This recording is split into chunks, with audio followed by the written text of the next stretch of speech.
CM Eknath Shinde गुट के प्रवक्ता दीपक केसरकर ने शुक्रवार को अपनी प्रेस कॉन्फ्रेंस में एक बहुत बड़ा विस्फोट किया।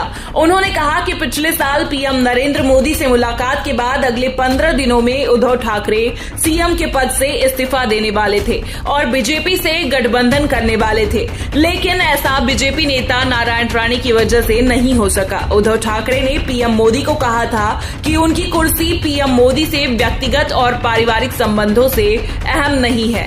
दीपक केसरकर का दावा यह भी है कि नारायण राणे को केंद्रीय मंत्री बनाए जाने से उद्धव ठाकरे नाराज हो गए। उन्होंने यह भी कहा कि विधानसभा में बीजेपी के 12 विधायकों के निलंबन से बीजेपी का केंद्रीय नेतृत्व नाराज हो गया। केसरकर का दावा यह भी है कि शिंदे गुट की बगावत के बाद उद्धव ठाकरे एक बार फिर बीजेपी के साथ गठबंधन करने को तैयार थे। उन्होंने कहा कि शिंदे को साइड में करो, शिवसेना बीजेपी के साथ गठबंधन करने को तैयार है, लेकिन तब ना बीजेपी नेतृत्व ऐसा करने को तैयार हुई और ना ही शिंदे के साथ जाने वाले विधायक ही ऐसा करने को तैयार हुए। केसरकर का दावा यह भी है कि सुशांत सिंह राजपूत केस में आदित्य ठाकरे का नाम नारायण राणे द्वारा बदनाम किए जाने की वजह से उद्धव ठाकरे बहुत क्षुब्ध थे।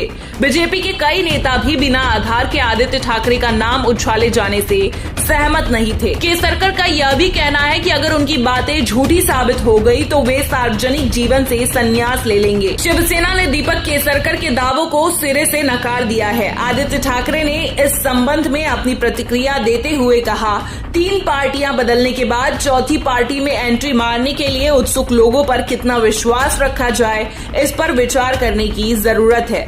आदित्य ठाकरे ने कहा, खुलासा करने वाले अलग अलग कई वजह बता रहे हैं। मेरे शिव संवाद यात्रा के एक सभा से दूसरे सभा के बीच इनके द्वारा दी गई वजह बदल जाया करती है। किसी को भी उन लोगों की यह गद्दारी पसंद नहीं आई।